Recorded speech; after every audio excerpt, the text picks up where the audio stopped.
Aj nedaleko hlavného mesta, ako sme si mohli na vlastnej koži vyskúšať, zabavia sa tu aj malé deti, aj dospelí.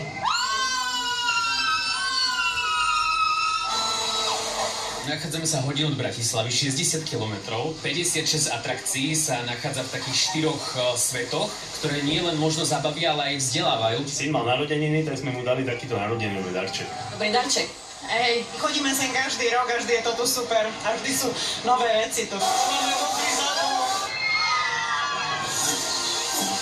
Ročne zábavný svet navštívia desiatky tisíc Slovákov. Je plný horských dráh a kolotočov. Každá atrakcia má pridelený personál, ktorý kontroluje bezpečnosť. Je to veľký oproti iným parkom v Česku ako... Minulý rok sme nestihli všetky atrakcie prejsť a teraz ideme zvyšné. Hlas budem mať preč na 2 dní.